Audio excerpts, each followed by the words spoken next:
Bien-aimés, soyez bénis ce matin et nous vous accueillons chaleureusement sur notre plateforme des combattants et combattants de l'aurore. Et nous ajoutons maintenant que nous sommes des lions parce que nous sommes animés de l'esprit de lion, l'esprit de conquête, l'esprit de domination au nom de Jésus-Christ. Et cela s'acquiert dans le combat spirituel. Alors, bien-aimés, réveille-toi. Réveille-toi pour la prière. Réveille-toi pour le combat spirituel au nom de Jésus-Christ. C'est tous les matins, du lundi au vendredi à 5 heures. Et nous ajoutons 5 heures moins 11 pour que tu sois à l'heure dans ta connexion au nom de Jésus-Christ. C'est sûr que notre canal Zoom 540 716 91 63 et comme mot de passe 1, 2, 3, 4. Bien aimé, nous sommes heureux ce matin d'accueillir le binôme Rémi Caillot qui va nous apporter la parole et le docteur Parfait qui va faire avec lui, qui va l'accompagner dans le micro-témoin au nom de Jésus-Christ. Soyons bénis ce matin. Amen. Frère Rémi, tu as la parole. Amen. Amen. Que Dieu nous bénisse. Amen. Notre Dieu est un bon Dieu. Il est pour nous un bon Dieu. C'est Satan qui est un mauvais esprit. Amen. Amen. Je prie, Seigneur, pour ta parole. Je prie, Seigneur, pour que tu libères ton esprit, que nous soyons sensibles à la parole de Dieu, et que nous puissions écouter, comprendre et être transformés par ta parole à l'image de Christ.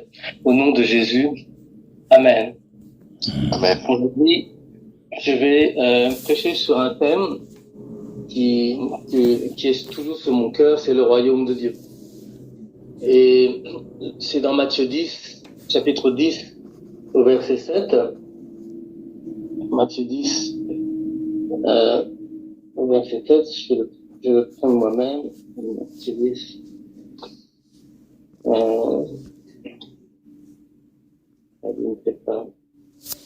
Matthieu 10. Matthieu, chapitre 10, au verset 7. Il dit, allez, prêchez et dites, le royaume des cieux est proche. Guérissez les malades, ressuscitez les morts, purifiez les lépreux, chassez les démons. Vous avez reçu gratuitement, donnez gratuitement. Ne prenez ni or, ni argent, ni monnaie dans vos ceintures, ni sac pour le voyage, ni deux tuniques, ni souliers, ni bâtons, car l'ouvrier mérite sa nourriture. Amen. Amen. La Bible parle d'un roi, Jésus, d'un royaume, qui est le royaume de Dieu, avec sa culture, et puis ses enfants. Nous sommes ses enfants, rachetés par le sang de Christ, et nous sommes aussi les citoyens du royaume. Parce qu'en tant que citoyens, nous avons des droits. La constitution du royaume, qui est la Bible, nous donne des privilèges. Il y a la loi dans la constitution. Nous pouvons y comprendre la volonté du Père par le Fils et par le Saint-Esprit. Partout où Jésus allait, on voit que Jésus prêchait le royaume de Dieu. Amen. C'est un royaume que nous avons perdu, qui a été établi par Dieu, qui a été perdu en Adam, qui a été retrouvé en Jésus-Christ, car Jésus est venu pour restaurer ce que Adam avait perdu, et aussi d'un royaume à venir. Amen. Alors, le royaume est ici, et puis en même temps, il n'est pas encore établi. Parce que Jésus doit revenir, s'asseoir sur le trône pendant 1000 ans et davantage, reconstruire la terre. Amen. Dieu nous aime. Dieu a tant aimé le monde qu'il a donné son Fils afin que quiconque croit ne périsse pas, mais qu'il ait la vie éternelle. Amen. Amen. Et pourquoi Dieu aime les gens? On dit que Dieu est amour.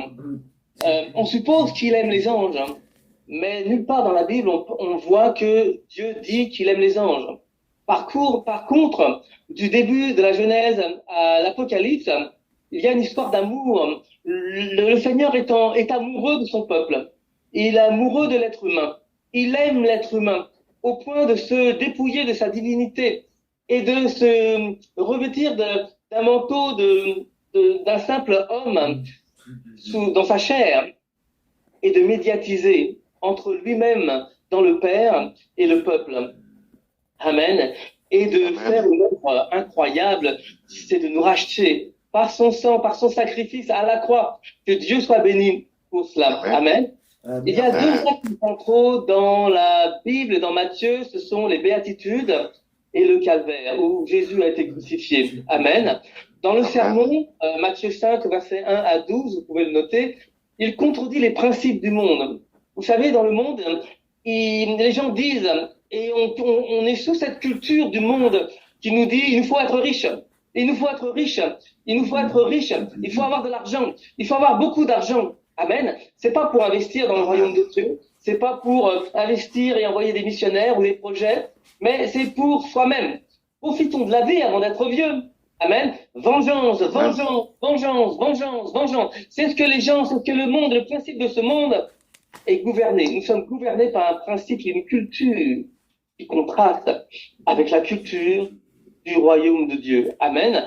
Dans Matthieu 5, verset 3, la Bible dit qu'on ne peut pas être, enfin non, c'est pas la Bible qui dit, ce sont le monde qui dit qu'on ne peut pas être heureux si on est riche. Mais Dieu dit, par sa parole, dans Matthieu 5, verset 3, il dit, bienheureux les pauvres en esprit, car le royaume des cieux est à eux. Il y en a qui crient, vengeance, Allah Akbar, nous devons nous venger, nous devons tuer nos ennemis. Mais Jésus, dans Matthieu 5, verset 43-45, il dit, aimez vos ennemis. Parfois, dans l'église, on regarde mon frère, notre sœur comme un ennemi. Il n'est pas un ennemi. Il est peut-être qu'il agit comme un ennemi de la croix. Par son attitude, par sa manière de dire, de parler, de penser, de se comporter envers vous. Mais ce n'est pas votre ennemi. Dieu dit, aimez vos ennemis. Identifiez votre ennemi. Satan est votre ennemi. Les gens ne sont pas votre ennemi. Nous n'avons pas à lutter contre la chair et le sang selon Éphésiens chapitre 6. Amen. Mais prions pour nos ennemis. Aimons nos ennemis. Amen. À ceux qui pensent que l'on peut tout faire avec la sexualité. Vous pouvez coucher et avoir un contrat à Hollywood. Vous pouvez coucher et avoir une promotion à votre entreprise. Vous pouvez coucher et pouvoir avoir cette faveur avec telle et telle personne. Mais la Bible enseigne. Ce n'est pas la Bible qui enseigne. C'est Jésus qui le déclare. Bienheureux les cœurs purs. Heureux ceux qui ont le cœur pur, car ils verront Dieu. Amen. Jésus résume son enseignement par aimer Dieu de tout son cœur, de toute son âme, de tout son être, de tout son esprit, de toute ta pensée. Et son prochain comme toi-même. Est-ce que tu t'aimes toi-même? Amen. Donc, suivre les attitudes attire les foudres du monde. Est en contraste avec la culture et les principes de ce monde. Il montre que Jésus et son message s'opposent aux valeurs mondaines. Amen. D'abord, il dit dans 1 Jean, il dit que celui qui aime le monde, l'amour du Père n'est pas en lui. Amen. Ou n'est pas avec lui. Amen. Amen. Aussi un peu. Revenons dans Matthieu 10, au verset 7. Il dit, allez prêcher et dites, le royaume des cieux est proche. Amen. Le plus important dans l'évangile, la bonne nouvelle du royaume de Dieu que nous avons hérité par la grâce au moyen de notre foi. Amen. Jésus a ordonné à ses disciples et à nous-mêmes qui sommes les disciples de Christ de prêcher l'évangile. Amen.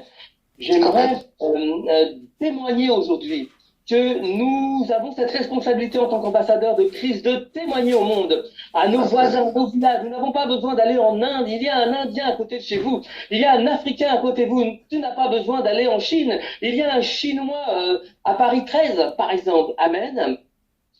Jésus nous a ordonné de prêcher partout dans le monde. Et on va voir pourquoi. Amen. Il y a beaucoup de chrétiens qui ignorent complètement l'évangile du royaume, l'évangile que Jésus a prêché, qui annonce un royaume présent par le Saint-Esprit et aussi un royaume à venir dont le Christ sera roi. Amen. Amen. Amen. Évangile veut dire bonne nouvelle, la bonne nouvelle de l'évangile. Amen.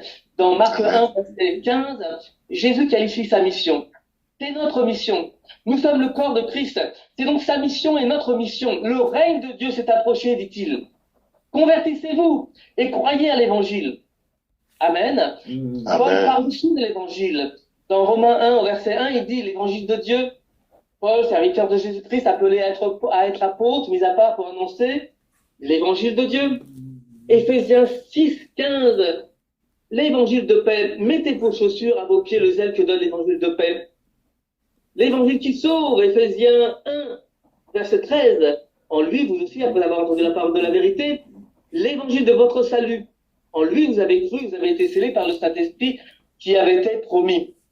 Et dans Galates 1, où il parle aussi d'un autre évangile qui peut être anathème, si nous prêchons un autre évangile que celui que Christ a prêché, qu'il soit anathème, c'est l'évangile de Dieu, l'évangile de la grâce de Dieu. Amen. Donc le message est au sujet d'un roi. Qui est ce roi? Jésus.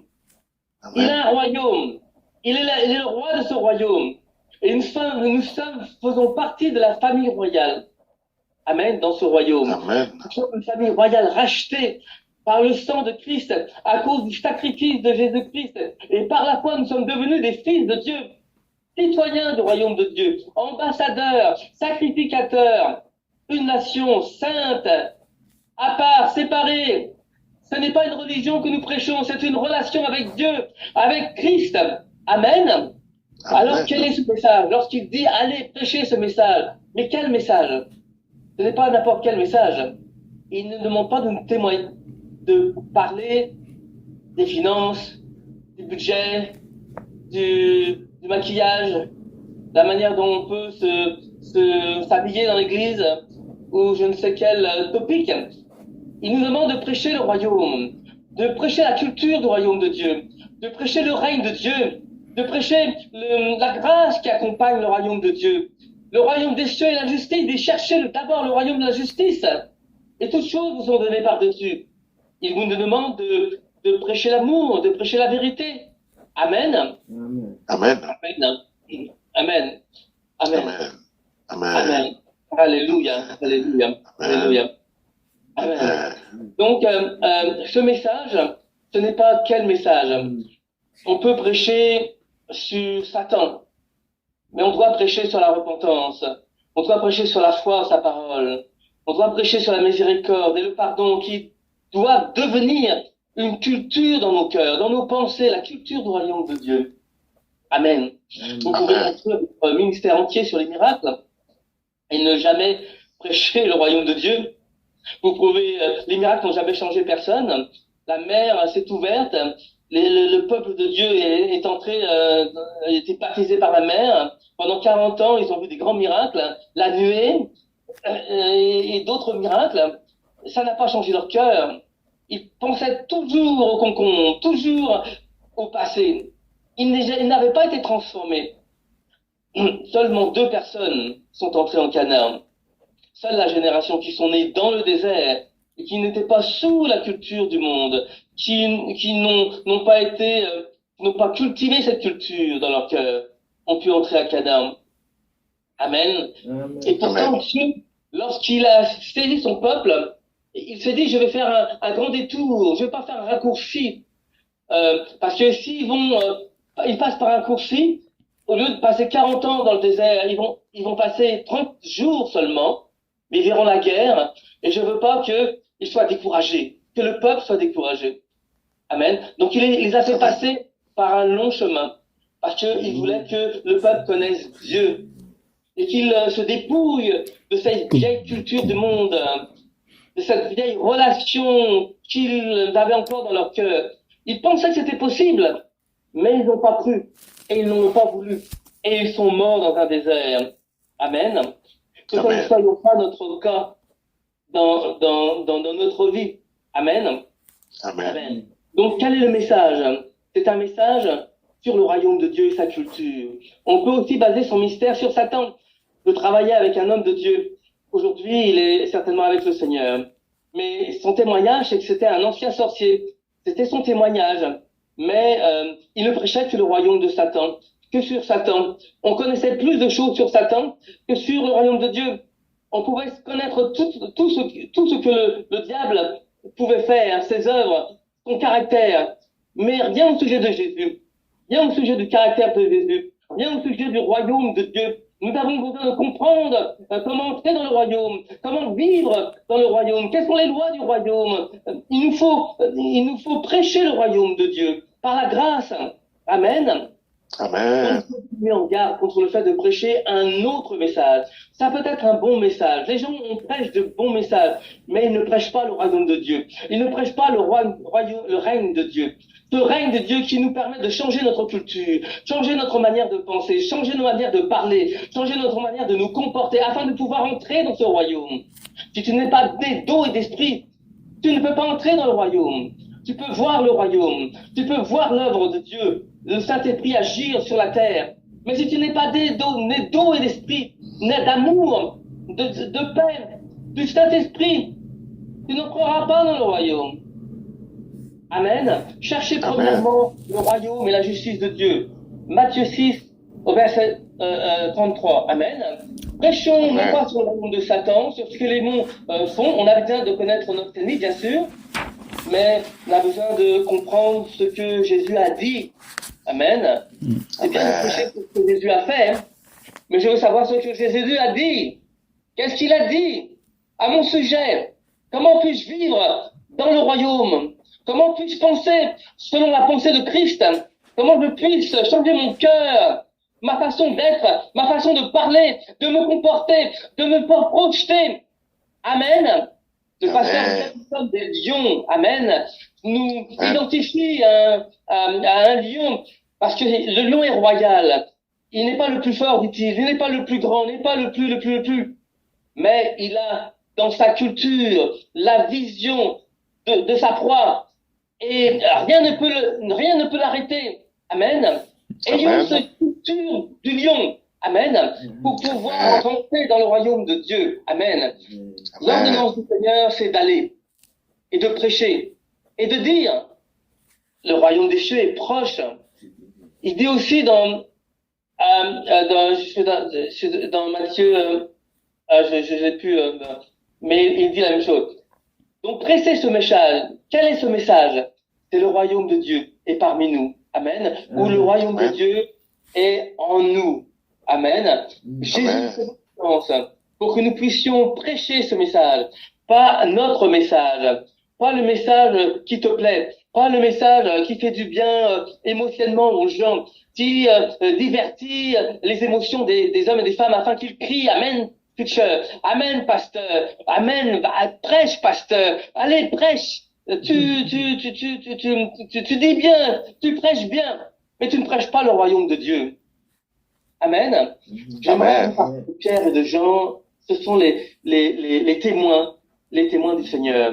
De leur Dieu, ils ont vu marcher sur l'eau. Ils étaient là. Moi, je n'étais pas là. Toi, tu n'étais pas là. Mais Pierre, Jacques et Jean, ils étaient là. Ils ont vu marcher sur les eaux. Pourtant, ils n'ont jamais prêché Jésus, marché sur les eaux. Ils prêchaient le royaume et le règne de Dieu avec puissance. Dieu veut que tu prêches le royaume de Dieu et sa puissance. La manifestation du royaume de Dieu parmi nous se traduit par les guérisons des malades. Il témoigne ainsi qu'il y a une autre culture différente qui est présente sur la terre, présente parmi toi. Il témoigne qu'il y a un autre gouvernement différent qui est présent avec toi sur cette terre. Matthieu 12, 28. Si c'est par l'Esprit de Dieu que je chasse les démons, le royaume de Dieu est donc venu vers vous. Luc 11, 20. Si c'est par le doigt de Dieu que je chasse les démons, le royaume de Dieu est donc venu vers vous. Amen. Toujours les mêmes témoins. Pierre, Jacques, Jean ont vu Lazare ressusciter des morts, mais ils n'ont pas prêché la résurrection de Lazare comme le thème central de leur message. Ils ont prêché quel message? Le royaume de Dieu, la bonne nouvelle du royaume de Dieu, le règne de Dieu. Avant la croix du calvaire, ils prêchaient le royaume de Dieu. Après la croix du calvaire, ils prêchaient le royaume de Dieu. Amen. Pierre, Jacques et Jean ont été témoins des miracles que nous n'avons pas vus nous-mêmes. Amen. Et au lieu de demander au Seigneur, donne-nous la puissance, comme la plupart des pasteurs vendent leur âme à Satan en allant voir des sorciers pour avoir plus de puissance, afin d'impressionner les fidèles, afin d'avoir une grande église, afin d'avoir du succès. Ils n'ont pas fait ça. Ils ont regardé le Christ et disent c'est curieux, il fait beaucoup de miracles. Mais il y a quelque chose qui se passe lorsqu'il prie. Alors il dit dans Luc 11, verset 1, voici ce qu'il dit, enseigne-nous à prier. Jésus priait un jour. en un certain lieu. Lorsqu'il eut achevé, un de ses disciples lui dit, Seigneur, enseigne-nous à prier, comme Jean l'a enseigné à ses disciples. Et dans le verset 13 du chapitre 11, il dit, à combien plus forte raison le Père Céleste nous donnera-t-il le Saint-Esprit à ceux qui le lui demandent. Amen. Pierre, Jacques et Jean, témoins des miracles de Christ, au lieu de demander la puissance, ils demandent comment on peut prier pour engendrer cette puissance. Amen. Comment on peut prier pour en relation avec le Père, afin que lorsqu'on descend de la montagne, on libère la parole de Dieu. On cesse de prier. On libère la parole de Dieu.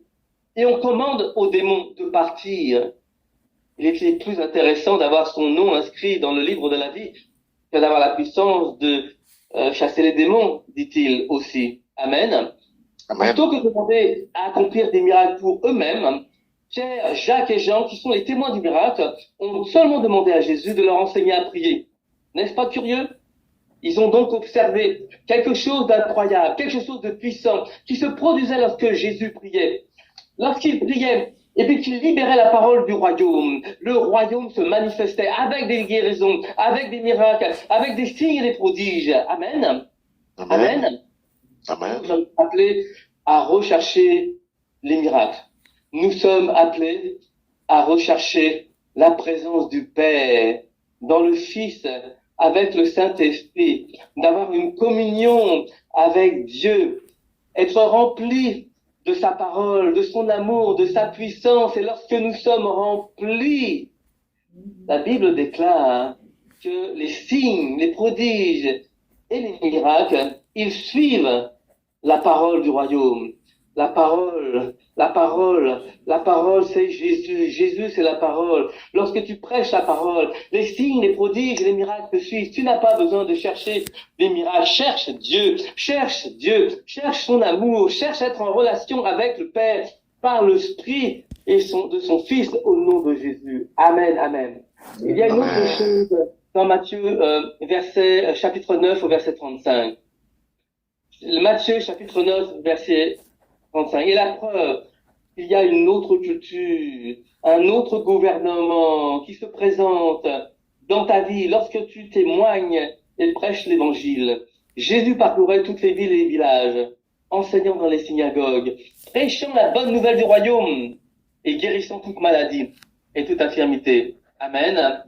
C'est la preuve que nous sommes sous une autre culture, la culture du royaume de Dieu. Que nous sommes sous un autre gouvernement sur la terre qui chasse les maladies, qui fait que les ténèbres doivent partir, parce que dans ce gouvernement, il apporte la lumière.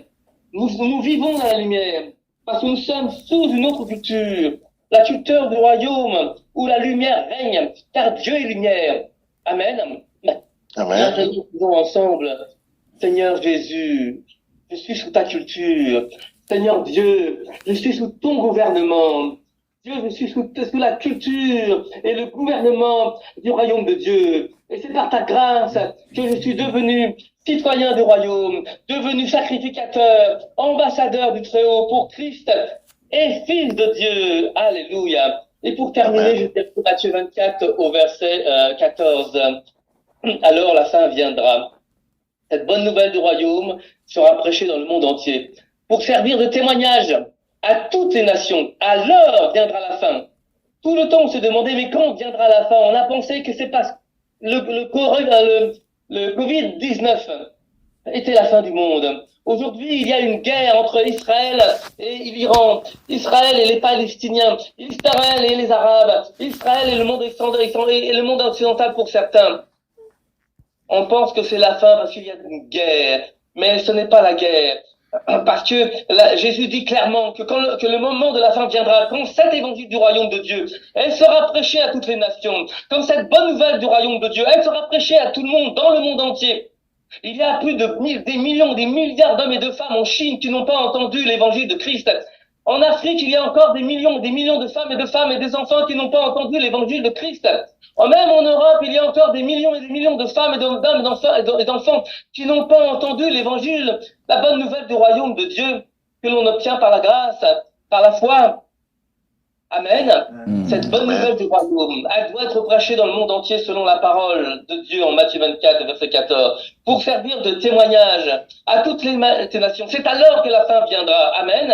Jésus ne place pas la fin du monde sur le virus Covid-19. Jésus ne place pas la fin du monde sur des attaques islamiques radicaux qui tuent les gens au nom de Allah. Il ne place pas la fin du monde sur les tremblements de terre, ou le tsunami, ou les ouragans, mais sur le royaume de Dieu. Jésus ne place pas la fin du monde sur une guerre au Moyen-Orient, ou sur la pandémie, ou sous toute maladie violente. Jésus sait que la fin viendra. Amen. Avec un certain message prêché au monde entier. Quel est ce message?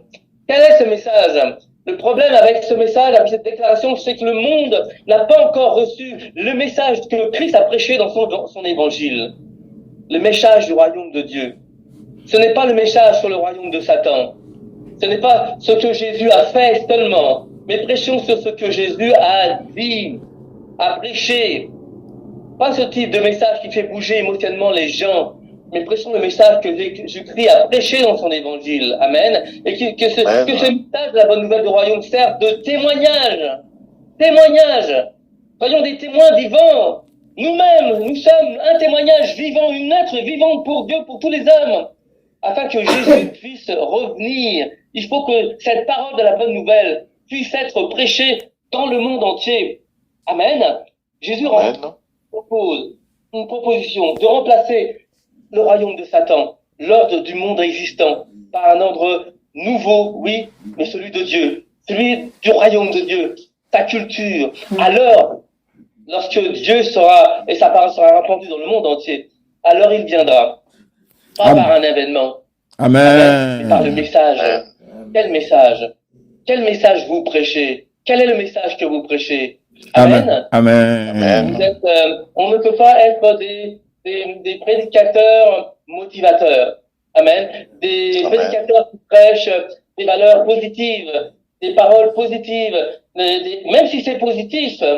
Non, il nous faut prêcher ce que Christ a dit, a prêché, le royaume de Dieu. Amen. Amen. C'est pourquoi il nous faut soutenir les missionnaires qui prêchent l'évangile du royaume de Dieu. C'est pourquoi il nous faut soutenir des projets médias, parce que qui possède la pensée, les émotions et le cœur des gens, eh bien, est capable d'influencer la culture. Amen, amen, amen, amen, amen, amen. Nous sommes des gens qui devons encourager les initiatives médiatiques, l'envoi des missionnaires pour prêcher la bonne nouvelle, afin que ceux qui contrôlent les idées, le cœur, les émotions et qui influent sur la culture dans ce monde puissent être renversés.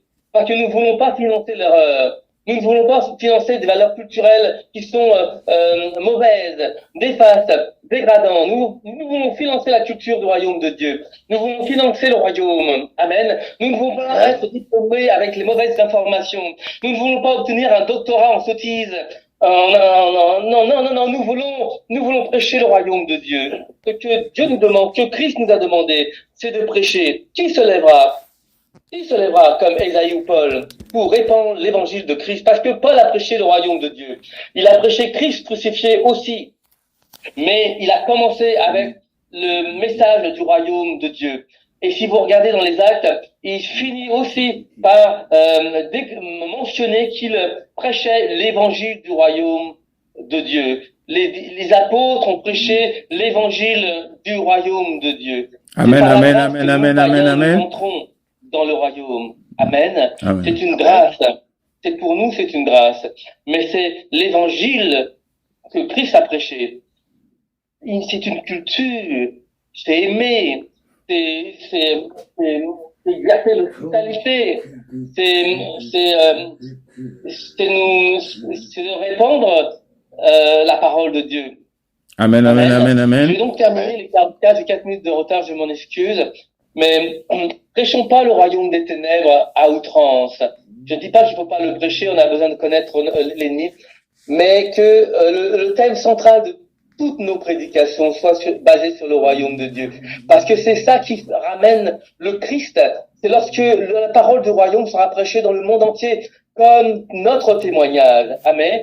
J'aimerais terminer par quelques versets. Luc 12 au verset 31 qui dit « Cherchez plutôt le royaume de Dieu ». voyez, c'est Jésus qui le dit, c'est pas moi qui vous le dis. Jésus vous le dit, cherchez le royaume de Dieu, et toutes ces choses vous seront données par-dessus. Mais qu'est-ce que le royaume de Dieu, selon Romains 14, verset 10, ça dit, car le royaume de Dieu n'est pas le manger, le boire, mais justice, paix et joie dans le Saint-Esprit. Amen. Et dans 1 Corinthiens, pour terminer, 1 Corinthiens 4, verset 20, car le royaume de Dieu n'est pas en parole, mais en puissance.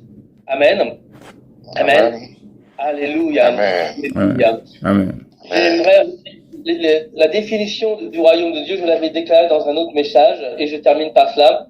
En termes simplifiés, on définit le royaume de Dieu comme étant un pays qui est gouverné par le roi Jésus-Christ, qui influence son territoire, la terre et ses citoyens, avec sa volonté, ses buts et son intention, produisant par moi, l'Église, la culture du royaume de Dieu, et reflétant au travers de moi, l'Église, la nature de Dieu, la nature de Christ, le mode de vie de Dieu et du roi Jésus-Christ. Amen. C'est une façon simplifiée de comprendre que le royaume de Dieu, par le Saint-Esprit, il est en nous. Je suis le temple de Dieu vivant. Amen. Et nous allons maintenant confesser la parole de Dieu. Amen. Amen. Je déclare que la Bible est la parole de Dieu.